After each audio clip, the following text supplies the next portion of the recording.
As Jane was reading the responsorial psalm, I was kind of chuckling to myself, listening to the response and all of us saying it, Lord, do not deal with us according to our sins. And he says, okay.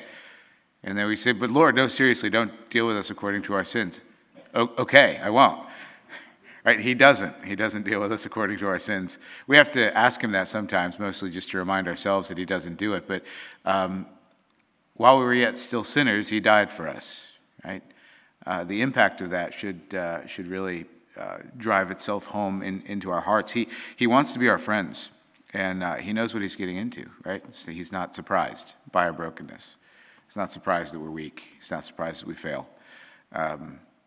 Don't deal with us according to our weakness. Okay, seriously, I won't. I want to be your friend. So like, stop begging like a slave and start being a friend, right? I had a beautiful occasion this morning to speak to that just a little bit. And oftentimes in confessions, I have to remind people, hey, you know what? It's okay, right? The sacrament is here for a reason. We should use it. But the sacrament is it's not an octagon. You don't go in there to get beat up, right? You don't go in there to beat yourself up. You go in there to be forgiven so that you could be friends with the God who loves you again, right? Because you've broken that friendship. And that's another thing to think about too, right? So many times we nitpick we nitpick the messiness of our lives. Sometimes we apply moral failures where there's not really a moral failure. It's just a mess or something impolite or maybe a breach of etiquette, right? And yet we attribute it some sort of moral weight. And then we're like, oh my gosh, I've offended the Lord. No, you haven't offended the Lord. You just offended your wife. Go say sorry, right? And that's fine. You can do that. Like, that's not every like little misstep that you make in a day is gonna break your friendship with the Lord. Like, how weak do you think your friendship with the Lord is? Right? If we start thinking about our relationship with God, now we have to be grown-ups here and have our big boy pants on and be able to put our thinking caps on and hold multiple ideas in our head at one time, okay? So I'm not excluding the Lord is King, the Lord is God, and we are not. I'm not excluding any of that, but what I am doing is I want you to also recognize that there's another attribute to this relationship that is friendship. And friendship is strong, y'all. Friendship doesn't break just because somebody makes a mistake, right? And he did that for us, right? So, I mean, there are things that we might do in our bless you. There are things that we might do in our day with real, like, regular friends that can break that friendship, right? And it would take a lot of penance to heal that, to restore that friendship.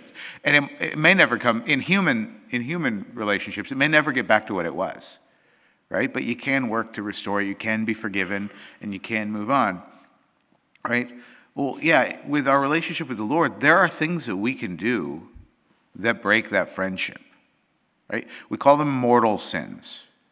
We call them mortal sins for a reason, because they are mortal to the friendship, to the relationship that the Lord wants to have with us. Barring mortal sin, you don't break your friendship with the Lord when you sin, right? All you got to do is say, oh, shoot, shucks, shouldn't have done that, sorry, and move on, right?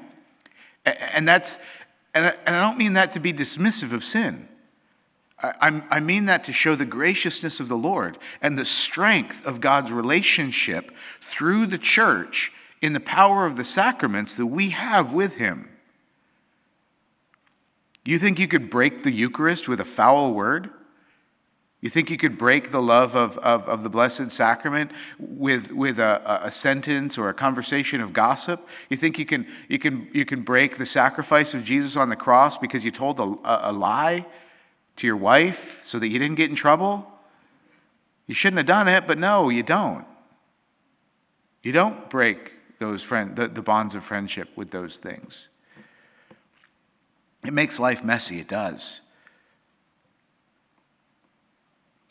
But it doesn't knock us off the path to heaven. Right?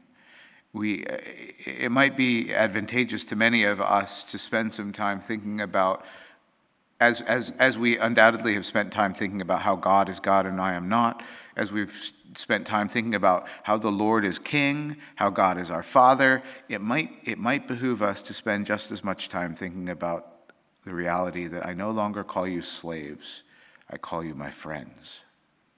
So that when we do say to the Lord, do not deal with us according to our sins, it's merely a reminder to us that he doesn't. And it's not begging the Lord out of a misunderstanding of who he sees us to be and who he wants us to be. He wants us to be his friends. So Lord, don't deal with us according to our sins. Okay, I won't.